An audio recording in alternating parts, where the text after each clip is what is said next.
Direct action ले किया, उसका मोटिव कि देश था, उसकी एक पॉपुलेशन ने ये कहा कि हम अलग हैं और उसने अपने लिए एक अलग जगह माँगी। जी। जगह भी कौन-सी जिसमें वो 19 सफ़रा घूमने चला रहा था। जो हिंदू बहुल है, उनके अंतर्गत उनकी बातें हमको माननी पड़ी।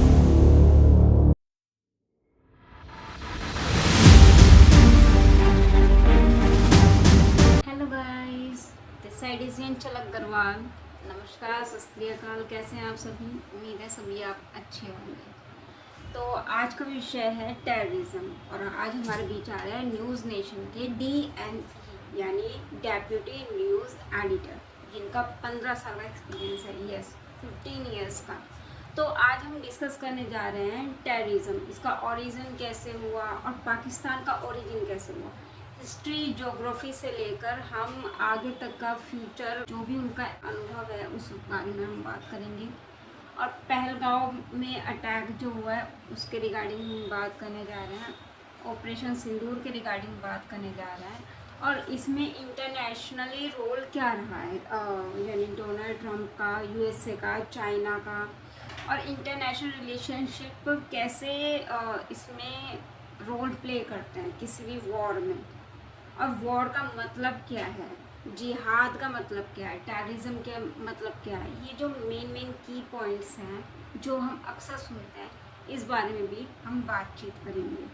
तो चलते हैं श्री श्याम सुंदर सर के पास। नमस्ते सर। नमस्ते। तो सर आज हम ये जानना चाहते हैं, जो इंडिया में इतने टेररिस्ट अटैक होते हैं, इनका कारण क्या है और बार बार ही ऐसा क्यों हो रहा है। मतलब एक बार हुआ, 2 बार हुआ, पर इंडिया में ऐसा बार बार क्यों हो रहा है, जबकि अगर हम अमेरिका में देखें तो एक ही बार 9/11 का वहां पे हुआ, पर यहाँ पे आतंकी हमला आए दिन देखे जाते हैं। तो ऐसा क्यों हो रहा है? अमेरिका या यूरोपीय कंट्री की अगर हम बात करें, जी जी सर। तो वो एक देश के रूप में काफ़ी समय से बने हुए हैं, स्टेबल है।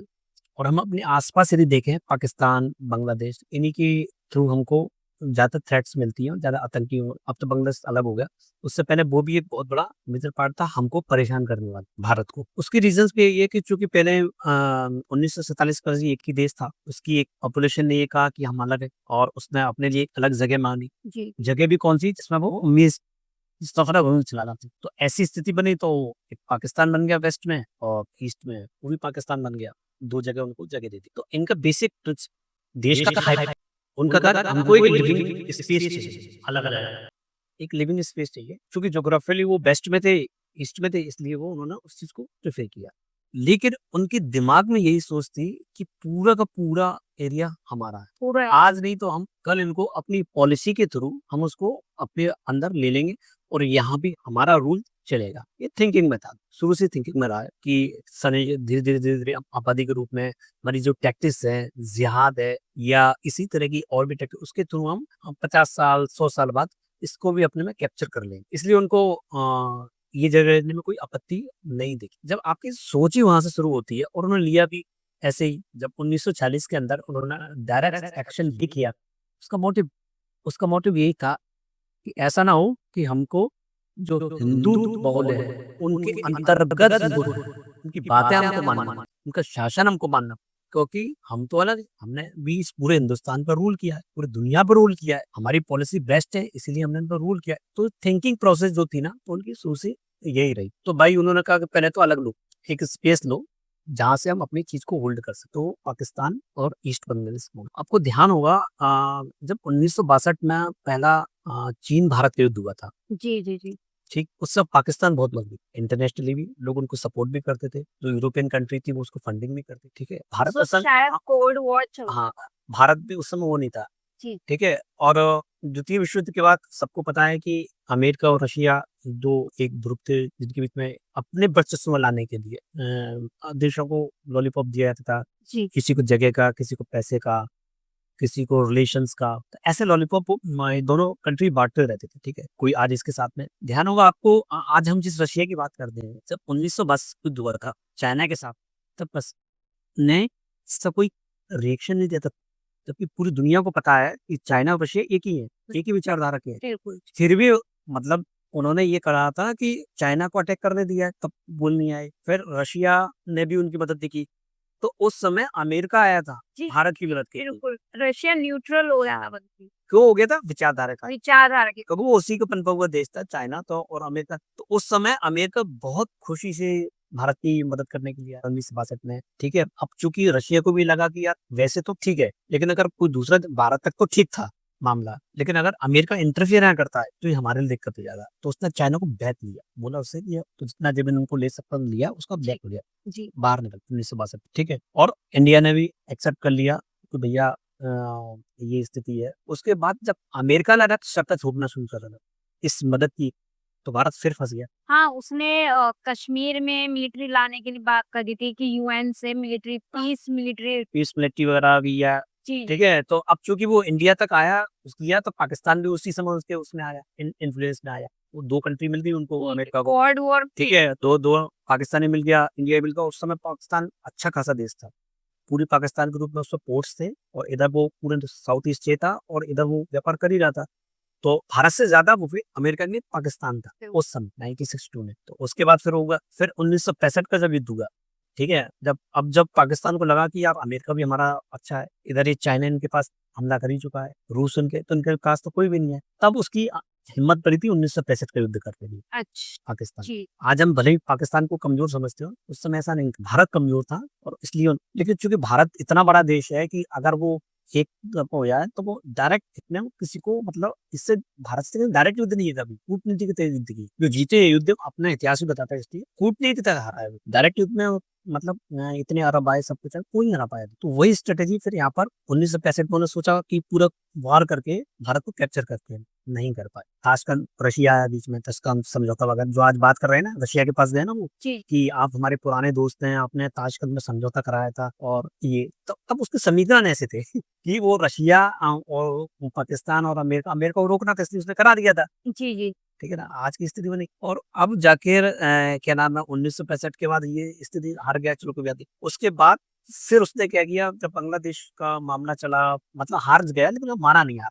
जी, जी, फिर प्रयास करता रहा, फिर प्रयास 1971 के अंदर भी यही स्थिति बनी। उन्होंने बांग्लादेशी पूरे हिंदुओं को और पूरा जिनोसाइड्स वगैरह आरंभ किए क्योंकि सरकार उसकी जा रही थी। वो बर्दाश्त ही नहीं कर सकते थे कि पूर्वी पाकिस्तान का कोई व्यक्ति पूरे पाकिस्तान का प्रधानमंत्री बने। शेख मुजीबुर रहमान जीत गए, जी, जी, उनको बनना था उनको ये तक बर्दाश्त नहीं था। अब आप समझ लो भारत में वो कैसे झेलते होंगे। अपने ही देश के लोगों को का शासन मुस्लिमों का उनको मतलब बर्दाश्त ही नहीं हो रहा और उसके लिए किसी भी हद तक जा सकते थे। बिल्कुल, ये बात तो है कि मुस्लिम होके भी वो मुस्लिम मुस्तरद शासन बर्दाश्त नहीं कर पा रहे थे कि वो कि बांग्लादेश में नहीं हम अफ़गानिस्तान में भी देख सकते हैं, हर जगह देख हर जगह रहते हैं। तो हिंदू की तो बात ही छोड़ दो आप, जी। वो कभी मान ही नहीं सकते।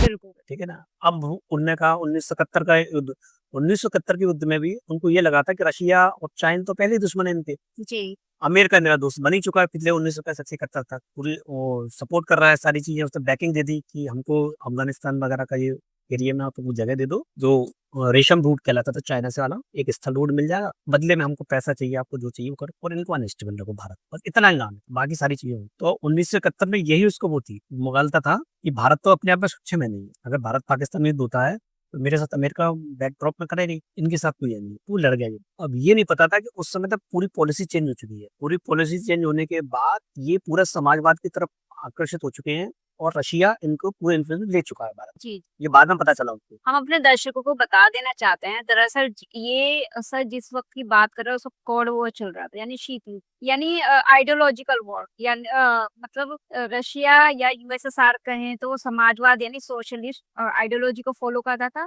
और अमेरिका जो था वो कैपिटलिस्ट था यानी मतलब प्रभुत्व वाले लोगों को हाँ, मतलब बलशाली मानता था कि आप समाजवाद के थ्रू प्रोग्रेस करेंगे या पूंजीवाद के थ्रू पूंजी जी पूंजीवाद के थ्रू प्रोग्रेस करेंगे।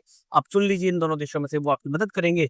बदले में उनके जो हित होंगे उनको आप पूरा करते रहिए। That's simple thing. तो अब कोई चाहता था कि हमें इन दोनों के चक्करों में नहीं पड़ना, वो न्यूट्रल थे जैसे भारत जैसे देश को जुड़ता है। इसलिए तो सर जैसे हम देखते हैं हम भापते हैं तो इंडिया को न्यूट्रल रह के या गुटनिरपेक्षता की नीति अपना करके भी उतना फायदा नहीं हुआ क्योंकि उस दौरान इंडिया के पास उसमें 3 वॉर हो गए 62 का भी हो गया 65 का भी हो गया 71 का भी हो गया तो मतलब वॉर की सीरीज तो चलती ही रही, तो गुटनिरपेक्षता की नीति को अपना के भी इंडिया को उतना कोई लाभ नहीं हुआ। जब रशिया को साथ देना चाहिए था, यूएसएसआर को साथ देना चाहिए था इंडिया का, तब भी उसने साथ नहीं दिया। साथ इसलिए नहीं दिया ना, क्योंकि आपको ध्यान होगा जब 1971 का युद्ध खत्म हुआ जी तो ये क्लियर हो चुका था कि रशिया भारत के साथ है। उस समय जब 1971 के बाद युद्ध के बाद दो चीजें तय हो चुकी थी। जी जी एक ये कि भारत रूस के विरुद्ध में जा चुका है, दूसरा अगर रूस सामने आ गया तो फिर अमेरिका भी कुछ नहीं कर पाएगा।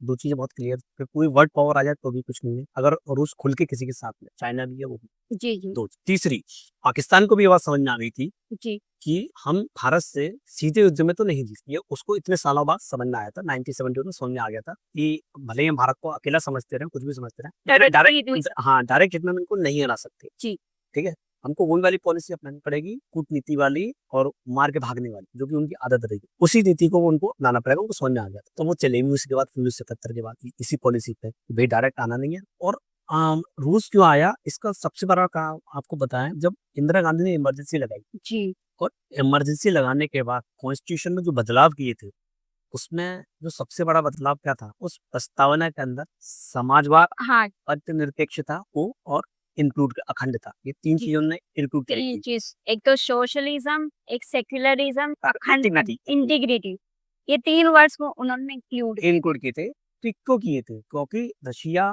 की शर्त ये थी, हमें आपसे कुछ नहीं चाहिए, जी हमें आपसे कुछ नहीं चाहिए, आप यदि इसमें कर देंगे तो आपकी जो पॉलिसीज बनेंगी वो इन्हीं के आधार पर बनेंगी। और रशिया ने यही कहा कि उसका पॉलिसी समाजवाद के आधार बनेगी। फिर आपके हम भी दोस्त हैं, चाइना भी दोस्त है, नॉर्थ कोरिया भी दोस्त है, बाकी के जो वियतनाम भी दोस्त है आपको ईस्ट में जाके। तो ये आपको एक नेचुरल फ्रेंड्स मिल रहे हैं, नेचुरल फ्रेंड, जैसे जो आपके नेबरिंग है और वो हाँ एलाई एलाइज हैं। बाकी आप अमेरिका से अगर बात करो, कुछ भी कहा तो वो आएंगे जाएंगे और फिर अपनी पॉलिसी को देख ही चुके थे क्या हालत करते हैं। जी जी तो इसलिए वो उसमें चले गए थे और उन्होंने कहा था कि हम आगे इसी तरह से कंटिन्यू। तो 71 में अब चूंकि भारत जा चुका था रशिया के में जी तो बचा कौन? पाकिस्तान। पाकिस्तान ठीक है, तो पाकिस्तान ने बोले इसको पकड़ लो, उसके दो टुकड़े पश्चिम बंगाल के हो गए, काम जी है उनको पकड़ लिया, बहुत सही बात है। पैसे दिए, बोले यार वो भी समझ गए क्या युद्ध करें कि नहीं करें, तो बोले यार इसमें मतलब है नहीं है युद्ध करने का, आप तो ऐसा करो, क्योंकि हम भी नहीं डायरेक्ट अगर फाइट तो अमेरिका लड़ जाता रशिया से, अगर इतना ही प्रेम होता था पाकिस्तान से, लेकिन नहीं लड़ा, बैक हो गया वो। तो ठीक, जितनी भी वेपन की सप्लाईज हैं मोस्ट ऑफ दी अमेरिका और चाइना से ही मिलती है पाकिस्तान को। पाकिस्तान को तो इसीलिए मिलती है ना कि भैया उनको एक सेंटर है। अब दूसरी उसके अंदर तो ये चाहते क्यों कि यहाँ सेंटर है, क्योंकि आपको जो अफगानिस्तान वाली पट्टी है जी जी वो भारत से जाके मिलती है जी और वहीं से जो स्थल मार्ग वाला है तो वो रास्ता पूरा जाता है। तो कभी अगर सी ब्लॉकेड हो जाए या चाइना कुछ कर दे या सी ब्लॉकेड पे, तो हमको पास एक रास्ता होना चाहिए जिससे हम साउथ ईस्ट के एशिया से बिजनेस कर सके। जी जी बिल्कुल इसलिए इस पे ध्यान है, यही से सारे मंगोलिया ये रूस पे भी निगाह रखनी है, कहीं भी निगाह रखनी है, हम कर सकते हैं। तो पहले तो भारत तो इसलिए नहीं कर पाते थे, पाकिस्तान के बाद फिर वो एक सेंटर बन गया। ठीक है, और पाकिस्तान का कुछ तक उसे वो तो देश था ही नहीं, उन्हें तो डोमिनेंस चाहिए था इस पूरे एरिया तक हमारा। तो तो इसलिए कुल मिला के बात ये है कि उन्हें देश नहीं चाहिए था, उन्हें एक प्रॉपर बस प्लेस चाहिए प्लेस चाहिए था, ना उन्हें डोमिनेट कर डोमिनेट कर सके। बाकी देशों में जैसे उन्होंने किया 51 देश 14 देश बनाए, वैसे एक एक ये देश ये भी देश था। ये मजबूरी है कि उनको एक एरिया में सीमित कर दिया गया, चुके रहे। लेकिन वो उन्होंने कभी माने ही नहीं। और वो मानते भी हैं, मुस्लिम जो मानते हैं वो कहते हैं हमारा कोई देश नहीं है, सारे जितने भी हैं, सब एक है। तो आप सोचते हो कि जहाँ हम रह रहे हैं वो सब हमारा ही सब है, वो ये मानते हैं।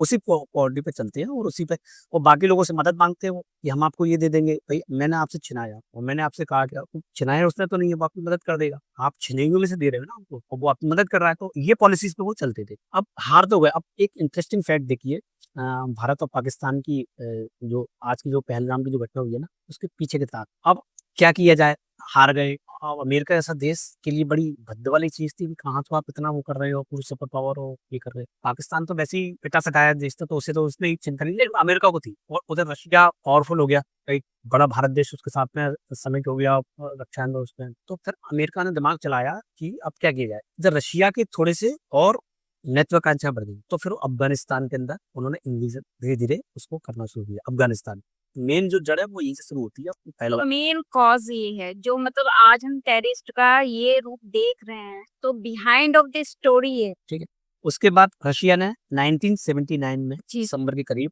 जी अफगानिस्तान में घुसा और अफगानिस्तान के अंदर उसने अपना शासन स्थापित। अब यहाँ इसका अमेरिका को फिर एक पॉइंट मिला, कि अब अगर ये घुस गए तो पाकिस्तान नहीं जाएगा, जहाँ पे उसके बेसिस बने हैं। तो फिर उसने पूरी मदद करी इसको पाकिस्तान को कि भैया आप इसको रोको, आप भारत के बारे में छोड़ो अभी। जी। वही तो अफ़गानिस्तान है, अपना ध्यान लगाओ, इसको रोको। आपकी जो मदद चाहिए मिलिट्री वाली वो हम सब देंगे, ठीक है? लॉजिकल भी था, नहीं तो उसका पूरा राज गया। तो यहाँ उन्होंने 10 साल तक युद्ध लड़ा पाकिस्तान और रशियन को वहाँ से बैक होना पड़ा 1979 मतलब नेक्स्ट तक 10 साल तक युद्ध चलता रहा, काफ़ी लोग मारे गए और रसिया को लेके बैक होना पड़ा।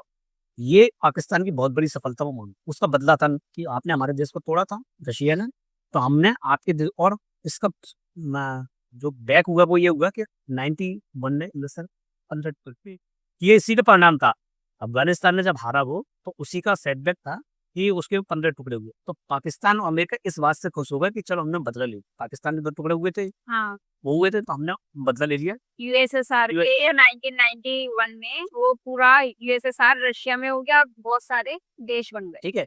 अब अमेरिका का तो अपना ईगो शांत हो गया वहाँ पर कि भैया वापस चला गया, आपके हो गए, हमारा काम हो। लेकिन पाकिस्तान का ईगो बूस्ट हो गया, जैसे पहले रशिया का बूस्ट हुआ। अब पाकिस्तान ने सोचा जब हम रशिया को हरा सकते हैं, इतनी बड़ी पावर को हरा सकते हैं, तो जो जम्मू कश्मीर है, जिस पर हम तब से दावा करते चले आ रहे हैं और हमारी सारी नदियाँ यहीं से आती है, हमारे सारे जो सामरिक जगह वो यहाँ पर है, बाकी देश से मतलब नहीं, ऊपर टॉप में है। जी, तो अब क्यों ना इसके लिए फाइट की जाए? यानी ईगो को फ्यूल मिल हाँ, वो रशिया का जो दुआस दिए थे तो उससे उनको फ़ील नहीं किया मुझे कि हमारे पास सारे हैं, जी, पाकिस्तान में है, हम इसको हरा सकते हैं, तो अब हमको कश्मीर की बारी है। तो आपको ध्यान होगा कि कश्मीर का मुद्दा 1989 के बाद उठा, उससे पहले नहीं था कश्मीर। अच्छा मतलब तब इतना इतना नहीं था, था। क्योंकि वो सारी दुनिया दूसरे कामों में लगी हुई थी। जी, तो जब वो फ्री हो गए वहाँ से, पहले कोल्ड वॉर में सब हाँ, सब बिज़ी थे। अब पाकिस्तान को मिल के एक बेस कि भैया आप चलो कश्मीर के अंदर। तो जो उन्होंने मिलिट्री आर्मी और ये कबायली और ये सब चीज़ें शुरू करी थी, उसका इस्तेमाल इन्होंने किया कश्मीर के अंदर। तो आपको ध्यान होगा 1989 से लेकर 1990 1 साल के अंदर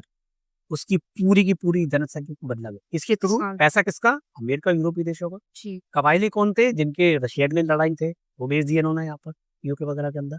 और उस चीज़ को एक प्लानिंग के तहत और अमेरिका इसलिए चुप था कि उसी का किया जा रहा था। रसिया, चाइना इसलिए चुप थे कि भैया वो उस हालत में नहीं थे कि हम विरोध कर सकें, कि वो भी सारे होंगे चलो ठीक है अभी हमारे कि इसके टुकड़े हुए तो हमारे टुकड़े हुए तो इनके भी टुकड़े हुए। ये मेंटालिटी उसके बाद वो मामला हुआ। और एक और चीज़ जो सबसे बड़ी चीज़ हुई जम्मू कश्मीर की जो स्थिति में अगर वहाँ पर जनसंख्या की होती तो हो सकता है कि हमारे इनपुट वहाँ होते। तो हिंदुस्तान के बारे में सोचते तो उनको सबको माइग्रेट बाहर कर दिया जाए। जो हिंदुस्तान के बारे में जगह-जगह सोचते थे, एक प्लानिंग के तहत। तो वहाँ से बाकी कश्मीरी पंडितों को जो पलायन होगा। अगर मेरा मानना है कि उस समय देश में पहली बार 3 दिसंबर 1989 या 90 में वो बने थे मुफ्ती मोहम्मद सईद गृह मंत्री का भी पूरी पावर्स होती है, जी, ठीक है? कहाँ आपको देखना है, कहाँ पुलिस डिप्लॉय करनी है, कहाँ करनी है, ये सब गृह मंत्री के उन्हें जब मुस्लिम गृह मंत्री बन गया, कश्मीर में मामला चल ही रहा है, उधर उनकी बेटी को उन्होंने अगवा किया, फिर उनको आतंकवादी छोड़े, तो उन्हीं आतंकवादियों ने वहाँ पर पूरा वो क्राइसिस जी। खड़ा किया। 1 साल रहे लेकिन 1 साल के अंदर पूरी की पूरी कहानी पूरे माइग्रेट हो गए। अब एक तरह से अनऑफिशियली पाकिस्तान के हिस्से में वो पूरा सरकार भी उन्हीं की कठपुतली, मुजाहिदीन भी उन्हीं के, जैश-ए-मोहम्मद ये सारी चीज़ें उन्होंने वहाँ पे इम्प्लीमेंट कर दी। लेकिन उसके रूट में वो 1 साल हो सकता है कि होम मिनिस्टर कोई और होता तो इतनी आसानी से उसको जाने नहीं देते, इतनी आसानी से कश्मीर के लोग विस्थापित नहीं होते, इतनी आसानी से इतना बड़ा जीनोसाइड नहीं आर्मी करती, मिलिट्री करती। लेकिन वो जो 1 साल का दौर था उसमें सरकार एक तरह से वीपी सिंह की थी, अनस्टेबल सरकार थी। जैसे आप पाकिस्तान में देख रहे हैं ना, जी। वैसे उस समय भारत की स्थिति थी। तो उसने फ़ायदा उठाया उस समय कि वो वाली कैप्चर कर लिया। तो जैसे इंडियन कॉन्स्टिट्यूशन है, हमने देखा पाकिस्तान में मिलिट्री रूल इम्प्लीमेंट हो जाता है ऑटोमेटिक। तो जब इतना बड़ा जेनोसाइड हुआ था, ये जो कश्मीरी पंडित का जो सबसे पहला जो हम बहुत बड़ा इंसिडेंस देखते हैं इंडिया में, तो उस वक्त मिलिट्री रूल क्यों नहीं लगा? कैसे लगेगा? रिकमेंडेड कौन करेगा? State government. किसको करेगा? होम मिनिस्ट्री को। तो जब मैं चाहता ही नहीं हूँ कि मैं वहाँ पर हूँ, इसीलिए तो मैंने आपको कोट किया। कोई और होता तो हो सकता है कि मिलिट्री एक्शन ले लेती या इस चीज़ को नहीं होने देती कि इंटेलिजेंस तो रहती है, या सरकार को वो करती। लेकिन वीपी सिंह की सरकार थी उस समय, वो खुद ही अपने आप में अधर्म लटकी हुई सरकार थी, वो चल रही थी, तो उतना बड़ा डिसीजन पावर ले रही थी, ऊपर से मुस्लिम गृह मंत्री। तो तो मतलब देखा जाए तो अनस्टेबल गवर्नमेंट से इतना बड़ा नेगेटिव इम्पैक्ट पड़ सकता है पूरे एक कंट्री को। पूरे स्टेट्स को, पूरे जो लोग हैं स्टेट्स गवर्नमेंट को लेकर स्टेट गवर्नमेंट कितना बट बड़ा। सर फिर भी कितनी बड़ी बात है ना, जैसे इंडिया में अनस्टेबल गवर्नमेंट थी और ये सब कुछ हो गया, फिर भी पाकिस्तान में अनस्टेबल गवर्नमेंट है, बट वो फिर भी इतना मतलब सोचते हैं कि हम ये भी कर दें वो भी कर दें। अपने देश में ना ध्यान करते हुए वो दूसरे के देश में राइट्स करने की कोशिश करते हैं, उसे हथियाने की कोशिश करते हैं। एक्चुअल में क्या है कि हम जैसे आम लोग होते हैं ना, जी, हमको लगता है हम पाकिस्तान से युद्ध लड़ रहे हैं। एक्चुअली पाकिस्तान नहीं, पाकिस्तान के साथ जितने देश सिंपैथी रखते हैं, हम उन सबसे लड़ना है। इसलिए हम युद्ध नहीं कर पाते। जैसे इज़राइल, अभी जो इज़राइल का वॉर चल रहा है, इज़राइल का इज़राइल, पैलेस्टाइन। पैलेस्टाइन का, गाज़ा पट्टी का गुनाह पे ज़रा-सी जगह। जी, इज़राइल कितना शक्तिशाली देश है और वो सारी चीज़ें कई बार वो मार के चले गए। तो इज़राइल ने किस पे अटैक किया था? गाज़ा पे किया था ना, छोटा था। लेकिन गाज़ा ने को उन लोगों के समर्थन कितनी सारी मिल गया। तो इज़राइल क्यों चुप बैठा था? क्योंकि उसको गाज़ा से युद्ध नहीं करना। गाज़ा के साथ जो लोग हैं ना, गाज़ा के उनके साथ युद्ध करना था, इसलिए वो टाल रहा था।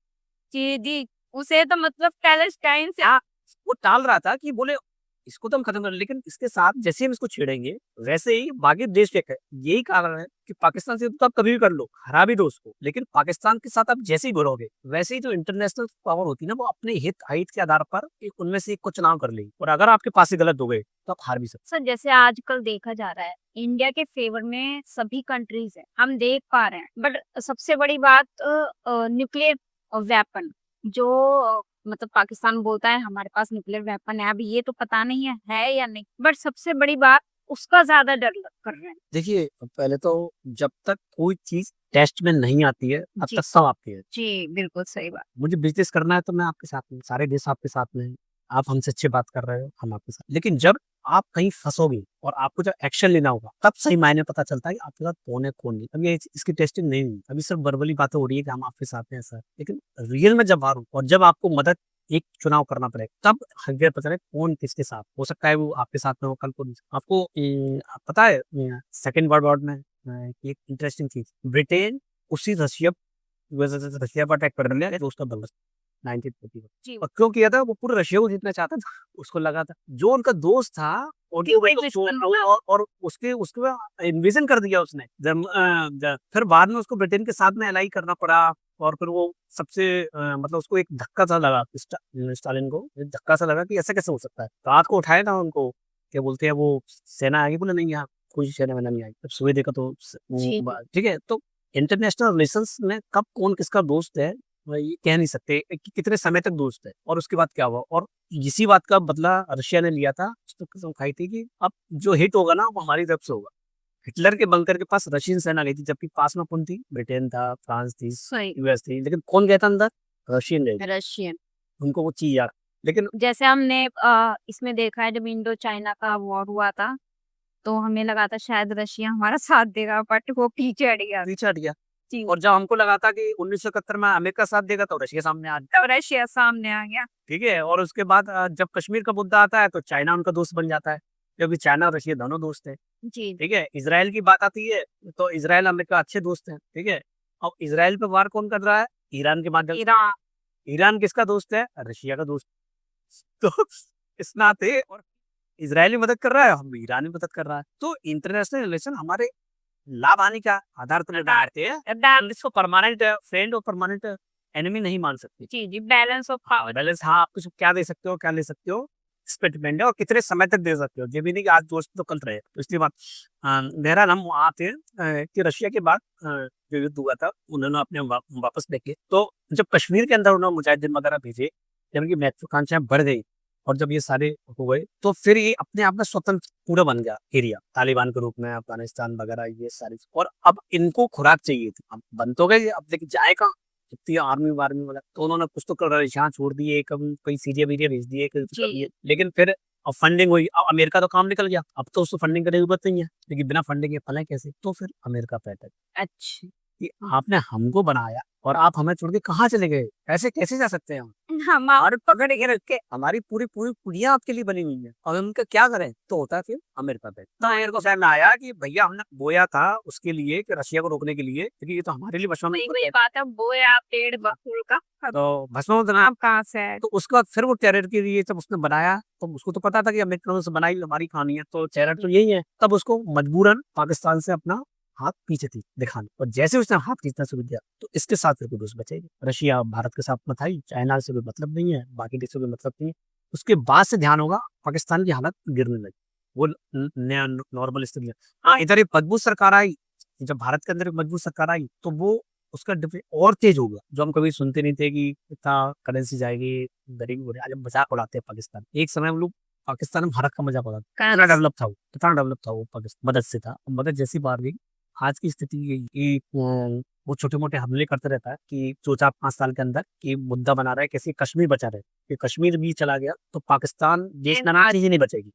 जैसे अगर जो आज पानी रुक रहे हैं वो अंदेशा उसको बहुत पहले से था, भारत कभी भी कर सकता, कोई भी स्टेबल गवर्नमेंट आएगी तो वो ऐसा कर देगी। अच्छा सर, बैक स्टोरी तो हमें समझ में आई, बट सबसे बड़ी बात ये है, अगर हम टेररिस्ट को देखते हैं, पहली बात तो टेररिस्ट होते कौन है, मतलब टेररिस्ट की डेफिनेशन ही क्या है? देखो हु इज टेररिस्ट? टेररिस्ट होते हैं मतलब एक ऐसी मानसिकता है ये, जैसे हमारे यहाँ पर हमारी सोसाइटी में बात करें जी। तो कुछ लोगों को पढ़ने में मन लगता है, कुछ लोगों को बिजनेस में मन लगता है, कुछ लोगों को फोकटगिरी काम करने में मन लगता है और उनको वही अच्छा लगता है। फोकटगिरी मतलब किसी से भी उलझ जाना, थोड़ा हथियार वथियार लेकर और अपनी बात मनवाना, ठीक है। थोड़े से अलग एलिमेंट होते हैं ये लोग हमारे पास में। टैक्स आतंक, कोई उनको फंड कर रहा होता है, यूज कर रहा होता है, उनके मन की चीज कर रहा होता है तो वो सुन।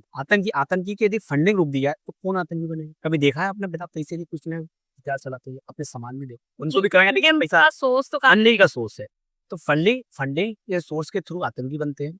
उनको एक या उनके एक मोटिव होता है, थोड़ा धर्म के माध्यम से वो थोड़ा और इलुबरेट हो जाते हैं और फैसिलिटेट कर देते हैं और उनको फैमिली को सेव कर देते हैं, तो वो फिदायन वगैरह बनने के लिए तैयार हो जाते अच्छा सर, जैसे हम देखते हैं कि जैसे टेररिस्ट है, इसमें वेल क्वालिफाइड पर्सन भी हैं। यस। वैसे भी हैं जो बिल्कुल अनपढ़ गवार हैं। हाँ। तो मतलब ब्रेन वॉश किस लेवल का करा जाता है कि वो वेल क्वालिफाइड पर्सन को भी अपने गुट में आराम से मिला? देखो वेल क्वालिफाइड और इसमें दो चीजें हैं कि अगर हमारे यहाँ भी जो ब्राह्मण है या अच्छे पढ़े लिखे लोग हैं, लेकिन जब किसी से लड़ने की बात आए या कुछ प्लानिंग करने की बात आए धर्म के नाम, तो उनके लिए फिर बाकी सारे लोग एनिमी होते हैं, उन्हें कोई बेनिफिट की जरूरत नहीं है। सर वही तो बात है, जैसे अब सुनते आप बोल रहे हैं कि धर्म के नाम से, हाँ। जैसे हम मानते हैं और सुनते आए हैं कि टेररिस्ट का तो कोई धर्म ही नहीं होता, फिर क्यों ऐसा होता है कि सब चीजें धर्म घूम फिर के ही धर्म से जुड़ करके ही टेररिस्ट सिमट के रह जाता है? जैसे हमने पहलगांव में भी देखा, पहलगांव में भी यही रहा है कि वहां से पूछ पूछ के कि आप कलमा पढ़ सकते हैं या नहीं, मतलब एक तरह से ये चीज भापना कि किस धर्म से बिलोंग करते हैं, उसके बाद ही उन्हें टारगेट किया गया है। जब टेररिस्ट का कोई धर्म ही नहीं है तो क्यों एक धर्म पे वो कंसिस्टेड होकर के सारी आइडियोलॉजी एक जगह पे जा करके रुक जाती है? और टेररिस्ट का फिर ऐसा क्यों ना बोला जाए कि टेररिस्ट का मेन मेन चीज जो है वो मुस्लिम से लिंक होकर के आता है? अभी कॉन्फ्लिक्ट क्या चल रहा है इंटरनेशनल? तो दो युद्ध चल रहे हैं, जी, एक तो यूक्रेन चल रहा है रशिया का और एक इसराइल का और और पैलेस्टाइन, बिल्कुल। दो युद्ध चल। जी, रशिया का युद्ध तो इसलिए चल रहा है, यूक्रेन ने तो कुछ किया ही नहीं था, वो नेटो और आने वाला और वो सब। जाने वाला था। अभी वैसे तो कुछ नहीं किया था, लेकिन रशियन जो बाहर की जो कंट्रीज रहती है उनके अंदर बहुत स्मार्टनेस होती है। उनको पता होता है कि अगर ये होगा कि हमारे एनिमी तो पहले से प्रिकॉशन, भारत जैसे नहीं भी इंतजार करे, जी, तो उन्होंने वैसे ही जुलाई छिड़ी हुई है 3 साल से, यानी पूरी स्टेप ये स्टेप लिया हुआ है। वो तो कुछ हम लेता है पोस्ट स्टेप। वो कर रहे थे, वो करेगा तब करेगा, उसने तो पहले से कर दिया। इसराइल में क्यों किया? इसराइल ने किया कि मतलब इसराइल में हमला हो चुका था, हमला वो चाहते तो उन आतंकियों को पकड़ते, उनको सजा दिलवाते, जो करके गए उनको करके आते, लेकिन उनने ऐसा नहीं किया। उन्होंने कहा से कहा यहाँ से इनसे डरना पड़ेगा, इतना अगले दिन बॉर्डर क्लियर कर दी क्योंकि वो सक्षम थे। जी, और उनके साथ एक सुपर पावर अमेरिका जो हर स्थिति में उनके साथ है, अगर अमेरिका नहीं होती तो उनकी भी नहीं पड़ती, ठीक है। तो इस सपोर्ट को भी देखना चाहिए पीछे है कौन, ठीक है। तो इसलिए वो युद्ध वहां पर हुए, दोनों रशिया के वो कर रहे, इसराइल की बात करना है या रशिया। अगर हमारे यहाँ भी देखा जाए जो धर्म युद्ध के बारे में, क्योंकि वहां से उनके पैर उखाड़ते हैं हमास, ठीक है। अब वो स्थिति आ गई है कि इसराइल कभी भी उनको डोमिनेट कर देगा, तो अब वो जाए सीरिया उधर। जी, पर वही बात है ना, जैसे हम कहीं भी वॉर जोन देखते हैं, मिडिल ईस्ट में देखते हैं, वेस्ट में देखते हैं, ईस्ट में देखते हैं, वर्ल्ड में कहीं भी देखते तो मेजोरिटी जो कॉन्फ्लिक्ट्स है ना वो मतलब मैं बोलना नहीं चाहूंगी बट एक ही कम्युनिटी से ही रेज हो, तो चाहे हम कहीं भी देख लें। तो उनकी विचारधारा में है ना कॉन्फ्लिक्ट, डोमिनेट, इसलिए कॉन्फ्लिक्ट है।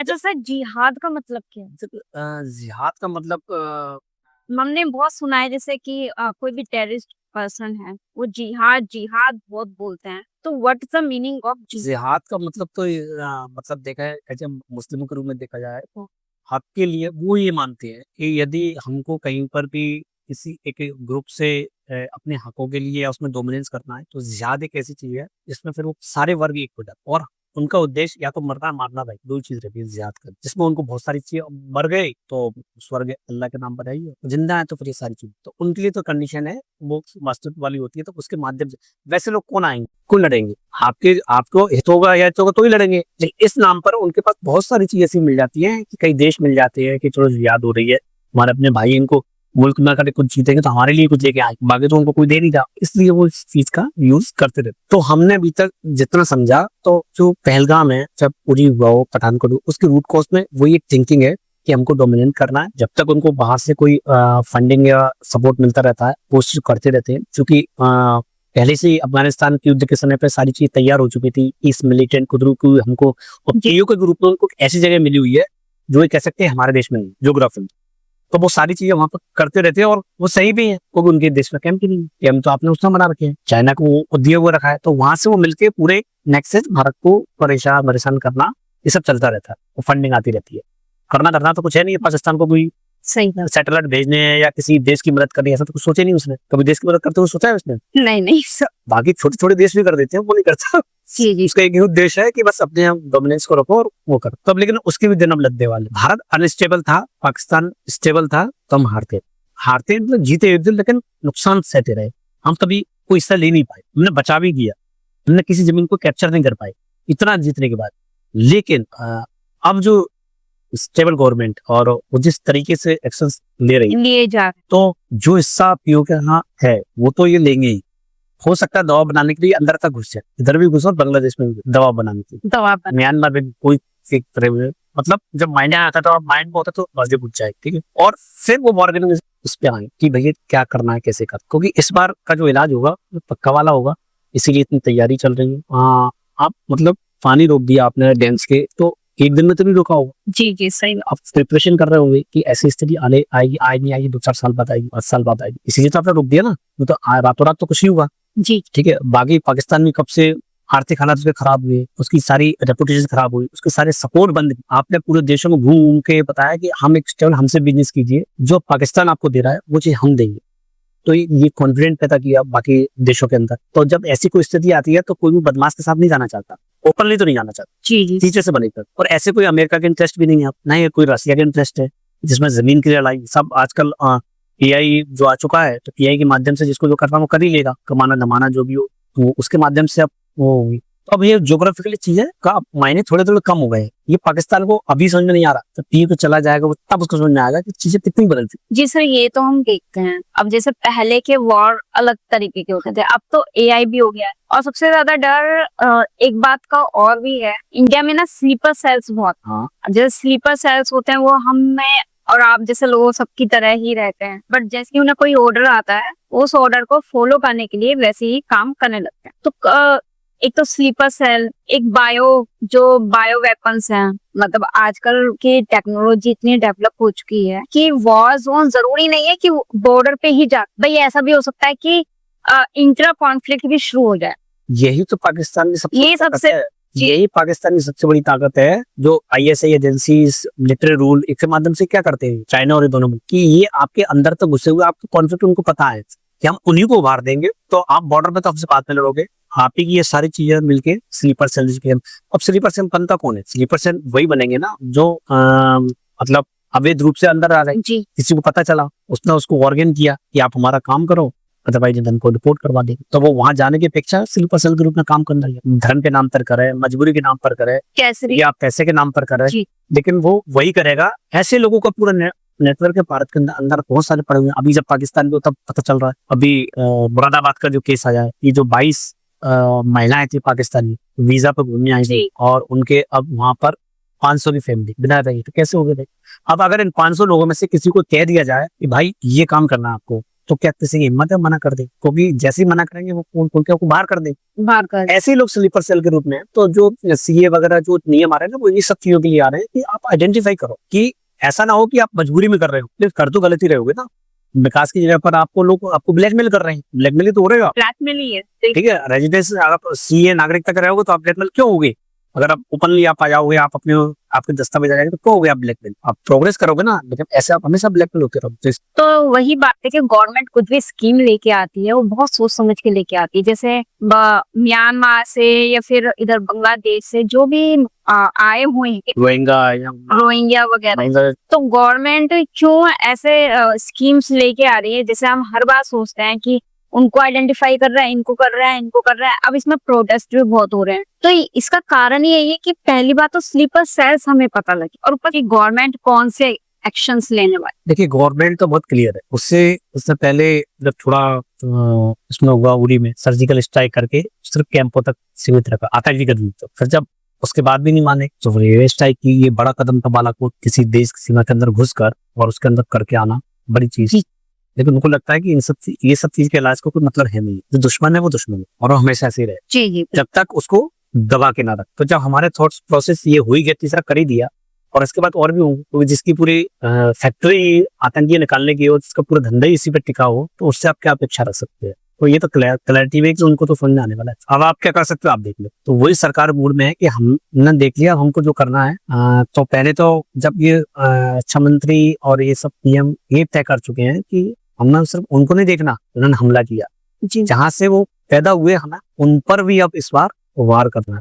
ऑपरेशन सिंदूर के बारे में कुछ जानकारी हम जान लेते हैं कि है क्या एक्चुअली। तो ऑपरेशन सिंदूर का जो ट्रिगर पॉइंट था वो था पहलगाम, और जो रिस्पॉन्स हुआ वो हम आपको बता रहे हैं क्या हुआ पहलगाम का। 22 अप्रैल को पहलगाम आतंकी हमला हुआ, इसमें 26 नॉन मुस्लिम मारे गए, कह के मारे गए, थोड़ा दौड़ा कर मारे गए थे, सामने मारे गए थे, दिन में मारे गए थे। और वो आतंकियों का अभी तक कोई मतलब एक तरह चैलेंज दिया था। तो उसका रिटेलिएशन क्या हुआ कि 6 और 7 मई के बीच रात को 1:05 पर ऑपरेशन शुरू हुआ, ऑपरेशन सिंदूर, और 1:29 तक टोटल 24 मिनट, जिसमें टारगेट थे 29 लेकिन हिट हुए 9। जो हमारे एक नया सत्य है जिससे दुनिया भी चौंक गई कि भारत इतना हार्ड भी हो सकता। इस मामले में एक चीज और है कि करीब करीब 24 के करीब मिसाइलें पाकिस्तानी क्षेत्र के अंदर गई, और एक भी मिसाइल को कोई रडार इंटरसेप्ट नहीं कर, और सारी मिसाइलों ने अपने अपने पिन जो टारगेट थे उसको हिट। अब इसके पीछे थोड़ा सा एक सिनेरियो हुआ क्या था। तो अम्बाला से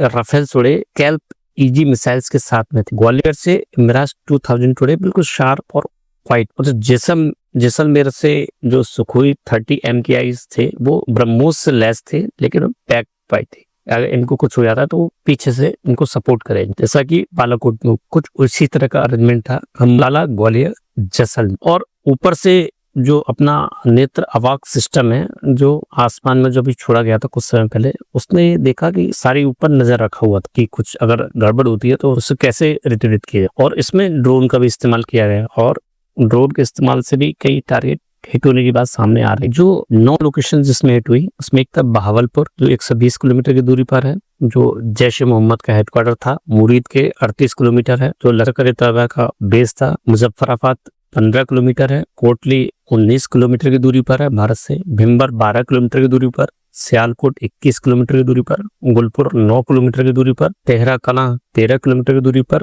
और चकमरू 7 किलोमीटर की। इसमें एक जो उनके पास चाइना का रडार सिस्टम भी था पाकिस्तान के पास, लेकिन वो काम नहीं कर पाया। हमारे मिसाइल वेरी लो स्पीड था, रडार कैच नहीं कर। 7 हेडक्वार्टर सिस्टम इसमें हमने खत्म कर दिया। अब इससे चाइना भी एकदम चौंक गया, अमेरिका हंसने लगा, और ताइवान तो डांस करने लगा कि कैसे बंदी बनाई चाइना कह के लिए, और सिर्फ 24 मिनट के अंदर। तो ये 1971 के बाद पहली बार ऐसा है जब तीनों सेनाओं ने एक साथ किया, और 1:29 पे सब तो कुछ इस तरह से रहा। जब इजराइल वगैरह युद्ध शुरू हुआ था, गाजा को उसी लग रहा था कि उन्होंने कहा था कि 3 महीने में, 6 महीने में, आज 2 साल होने के बाद, यूक्रेन को 3 साल होने के बाद अभी भी चीजें वहीं की वहीं है, पूरा डैमेज है। तो कह नहीं सकते, एक बार वॉर में आप चले गए तो फिर आपके हाथ से चीजें निकल जाती है। हम नहीं कह सकते कि कब इंटरनेशनली क्या समीकरण बनते हैं, कौन आपके साथ होगा, जो जाने से पहले आप सोच सकते हैं। और इस बार का क्लियर सिर्फ ये नहीं है कि आतंकी, इस बार क्लियर ये भी है कि ये आगे भी ना बनते। तो उसके लिए ऐसी व्यवस्था करनी पड़ेगी पाकिस्तान के अंदर, ऐसी गवर्नमेंट स्थापित करनी पड़ेगी जो इस बात को समझे और आगे मिलकर काम करे, या फिर नहीं हो सरकार, या उसको पार्ट बना दे, या बांग्लादेश को इस एग्रेशन में दे। अच्छा सर, एक क्वेश्चन और उठता है, जैसे हम जानना चाहते हैं, पाकिस्तान कश्मीर को चाहता है कि कश्मीर हमारे पास आए, तो कश्मीर मान लीजिए उनके पास आ जाए, एज्यूम करते हैं, हम दे या वो ले whatever, वो ले तो सकते नहीं, खैर अगर हम दे देता है तो क्या वो संभालने की स्थिति में है? क्योंकि जब उस पे अपना ही घर नहीं संभल रहा, उनके अपने इतने क्राइसिस हैं, वो उनकी इकोनॉमी इतनी डाउन चल रही है, वो बहुत परेशान है, ऊपर से बलूचिस्तान, अफगानिस्तान, वो वहां पे भी राइट्स वगैरह, मतलब क्या है कि वो हर जगह में ये अपनी जमीन का क्लेम करते रहते हैं, हर जगह पे अपना वो मतलब वर्चस्व, तो क्या वो उस स्थिति में है कि उसको संभाल पाए? उनको संभालना ही नहीं, उनको रूल करना, थिंकिंग समझो। संभालना होता तो वो एक इजराइल जरा सी एरिया के अंदर है जी, उस पाकिस्तान कई गुना बड़ा है। अगर वो संभालना होता, विकास करना होता तो उसी में कर लेता। उसे संभालना नहीं है कुछ भी, उसे रूल करना है। अगर आप पूरी रशिया के बराबर एरिया भी दे दिया है ना, वो भी ले लेगा। यानी इनकी मेंटलिटी इस प्रकार, पूरा एरिया ले लेगा। इन्हें रूल करना है, और रूल के जो तरीके होते हैं उसको अप्लाई करना है। उन्हें इस बात से मतलब नहीं है कि कश्मीर है कि नहीं है। अगर आप गुजरात है तो गुजरात के अंदर चले आएंगे, उन्हें राजस्थान है तो वो राजस्थान ले लेंगे, उन्हें हैदराबाद दे दो तो हैदराबाद तक आने में तैयार थे वो तो, जबकि हैदराबाद बीच में है। लेकिन वो कहते नहीं आ रही हैदराबाद को हमको ऐसे। तो उन्हें मतलब ही नहीं है कि हमको क्या संभलेगा क्या नहीं संभलेगा। आप तो हमको दे दो, हम देखेंगे कि हम इसको डोमिनेट करके रखते हैं, इसकी चिंता आप मत। थिंकिंग है, थिंकिंग प्रोसेस है। तो सर जैसे हम हिस्ट्री देखते आ रहे हैं 1947 से अब तक, और जैसे अभी आप news nation capital news editor, तो आपका क्या अनुभव रहा है 15 साल से सर आप इस लाइन में, कि आगे की परिस्थिति कैसी होने वाली है, प्लस में जाने वाला है, मतलब इंडिया के पर्सपेक्टिव में देखा जाए या इंटरनेशनल में देखा जाए तो इंडिया के और सही रहेगा, या फिर आगे के अगर हम 5 साल देखते हैं तो कैसा रहने वाला? देखिए, जब से कांग्रेस नेतृत्व में गई है, नेतृत्व में, और आरएसएस के थ्रू जो बीजेपी गवर्नमेंट फॉर्म हो रही, तो उसमें एक चीज तो क्लियर है कि इनका जो ऑब्जर्वेशन है बहुत क्लियर माइंड है, कब क्या करना है। एक थी बहुत जल्दी में नहीं है, 100 साल लगा दिया उन्होंने इस में, और लफॉर 100 साल लगा दे, ठीक है। दूसरी बात ये है कि ये जो भी काम करते हैं उसका बैकअप प्लान हमेशा तैयार रहता है इनका, कि ये नहीं तो ये नहीं तो ये नहीं तो ये बहुत ज्यादा पीछे नहीं कर सकते आप। तो जब इनके क्लॉज में ये है कि हमको अखंड भारत चाहिए। अखंड भारत मतलब क्या? 1935 में म्यांमार अलग हुआ था, उससे कुछ समय पहले अफगानिस्तान अलग हुआ था, 1947 में पाकिस्तान अलग हुआ, 1971 बांग्लादेश का पार्टीशन हुई। ये सब उसी समय के पार्ट्स है जो थे, और ये सब एक कंबाइंड इकोनॉमी को डेवलप करते थे जी, जो इकोनॉमी पूरी दुनिया के 33% बिजनेस को गवर्न कर। आज 1-2% बिजनेस है, 33%, क्योंकि एक दूसरे को सहयोग करते। अब ये जब बिखरे हुए हैं तो आपस में ये क्राइसिस हो रहे हैं, जिसकी वजह से आपके बिजनेस भी जा रहा है और दुनिया को साथ भी नहीं। तो उस साथ को करने के लिए ये या तो आपके पक्षी सरकार रहे, अगर देश भी रहता है तो आपके पक्ष का रहे, या फिर वो नाम इस पॉलिसी पे पूरी गवर्नमेंट चल रही। और अगर हम इनके जो क्रियाकलाप और जिस तरह से देखें, पूरे दुनिया भर में घूमना, मित्र से बात करना, बिजनेस डेवलप करना, उनको ऐसा बताना कि यहाँ पर ये सब उसी का पार्ट है। कोविड के दौरान भी कितने लोगों की मदद करी, क्या जरूरत थी मदद करने की जी, फिर भी क्यों उन्होंने एक बड़ा एक कैनवास बताया, हम एक मिलके भी रह सकते हैं, हमारे आपस में क्लासेस होंगे नो डाउट, लेकिन उस क्लासेस को हम अपने उस पर नहीं लेके आ सकते, उसके लिए हम सब बर्बाद नहीं कर सकते, उसके लिए हम सब बर्बाद जैसे यूक्रेन और रशिया में इस वक्त इस तरह का क्राइसिस हो रहा है, इस तरह से उन लोगों में युद्ध हो रहा है कि यूक्रेन का एक तरह से सब बर्बाद हो जाए, ठीक है। और ये आदर्श स्थिति इस समय भारत के लिए और भी है, क्योंकि अमेरिका को यूक्रेन की भी मदद करनी पड़ रही, अमेरिका को इजराइल की भी मदद करनी पड़ रही है। तो ऐसे में पाकिस्तान इस समय अनाथ सा बन गया है, क्योंकि उसकी एनर्जी वहां जा रही है पूरे दोनों बड़ी फ्रंट है। एक में सीधे रशिया के खिलाफ है और एक में उसके खिलाफ मुस्लिम कम्युनिटी के खिलाफ है। दो बड़ी चीजें एक साथ अमेरिका झेल रहा है, इसलिए अमेरिका नहीं तो अभी इतनी बात करने की जरूरत नहीं थी, वो तो सीधे पाकिस्तान चढ़ा था। तो बाकी सारी चीजें इसलिए अभी जो जियोग्राफिक बनी है ना, जो पॉलिटिक्स इस समय बनी हुई है भारत के अभी फेवर में। हालांकि फेयर में थोड़ा और पहले भी होता है, जब ये यूनाइटेड स्टेट की काउंसिल मेंबर अगर पिछले 1 साल था भारत, अब पाकिस्तान बना है, अगर उस समय अगर हुआ था तो फिर तो ये यूएनएससी भागे ना पाकिस्तान, वो भी ना भागता था। अभी जो पूरा इंटरनेशनल बवंडर हो रहा है, अगर पिछले साल हो जाता तो भारत और प्लस में रहता, लेकिन उस समय अमेरिका में अलग गवर्नमेंट थी तो वो बहुत टेंशन थी। अब तो ट्रम्प की सरकार है, और इसमें एक हिडन फैक्ट भी है रशिया के अंदर, ये भी एक चलता रहा था कि जब अफगानिस्तान के अंदर हार हुई थी उसकी, कि मुझे भी कुछ इस तरह से स्ट्रेटेजी प्लान करना है कि जिस देश ने हमको किया है तो उसके अंदर दखल होनी चाहिए। तो लोग कहते भी हैं कि ट्रम्प पुतिन का ही एक केजीबी का कोई सदस्य रहा है, उसको बनाया गया। अब इस बात में कितनी सच्चाई है पता नहीं, इन लोग कहते हैं। तो इस तरह देखा है तो अमेरिका भी इस समय उन्हीं की एक सरकार का एक मतलब जो विरोध नहीं कर सकते ट्रम्प के साथ, या बहुत ज्यादा चीज नहीं, आप देख भी रहे हो इंटरनेशनल जो चीज चल रही है। तो अब आज इसमें रशिया के पास कितनी पॉजिटिव है कि भाई जो उसका सबसे बड़ा दुश्मन था वहाँ वो है, चाइना उसके साथ आई है। अगर अमेरिका फिर भी कुछ करता है तो उत्तर कोरिया उसके लिए बैठा ही है, अगर बीच में कूदते हैं तो। जी तब वो तो बना ही इसीलिए गया उत्तर कोरिया को कि भाई तुझे कुछ देखना नहीं है, जब कोई दूसरा देश कूदेगा बस तू सीधे सीधे फायर कर दे। तो उसके डर के मारा कोई डायरेक्ट एक्शन नहीं करता है। चाइना अपना बस बनाया हुआ रखा हुआ, उस पर भी कोई एक्शन नहीं करता। इतना बड़ा आकार है, इतनी बड़ी इकोनॉमी है, उससे कोई मतलब है। देखा जाए तो ये वेस्ट की कंट्री का इस समय सबसे बड़ा डाउनफॉल है इनके, इस समय ऐसा सिनेरियो चला।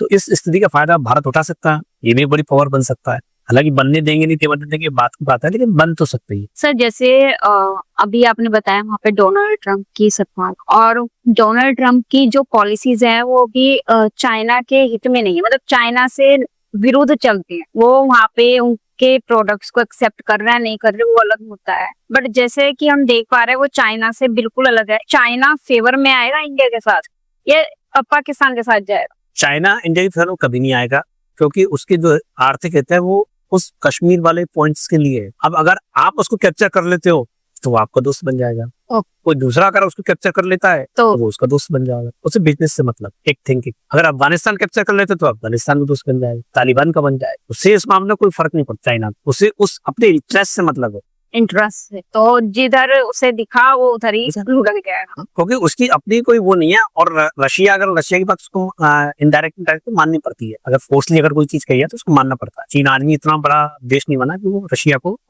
बाईपास कर सकते, क्योंकि मिलिट्री पावर रशिया है, चाइना थोड़ी मिलिट्री पावर क्या नहीं। तो सर जैसे अभी हम सम अप करते हैं इसको कंक्लूजन में, तो इस वॉर के प्लस पॉइंट क्या रहेंगे, मतलब पॉजिटिव और नेगेटिव एक्सपेक्ट को अगर हम करें देखें तो पॉजिटिव और नेगेटिव एक्सपेक्ट क्या है? देखिए, पॉजिटिव नेगेटिव एस्पेक्ट तो ये होगा कि दोनों देश, चाहे पाकिस्तान का मारो चाहे बांग्लादेश मारो, जुड़े तो भारत भूमि से पहले से थे, तो कोलेप्स तो आप ही को होना, चाहे गवर्नमेंट वहाँ किसी की भी आए या। एक चीज तो ये होनी, लड़ोगे तो जमीन पे ही। जी वो आपके पास न्यूक्लियर बम फेंके या आप फेंको, वो सही बात है। आपके जो एरिया है वो तो डैमेज है ना, बाहर बात देशों कुछ नहीं है। दूसरी बात ये कि हम अलग क्यों हुए थे, हम अलग क्यों हुए थे? आपको अगर आज के डेट में पाकिस्तान एक है और बांग्लादेश दोनों एक है, ये साहब आप हमको मिला लो, हम आप ही के साथ रहेंगे, हम आप ही के देश के साथ में हो और हम साथ मिलकर रहेंगे।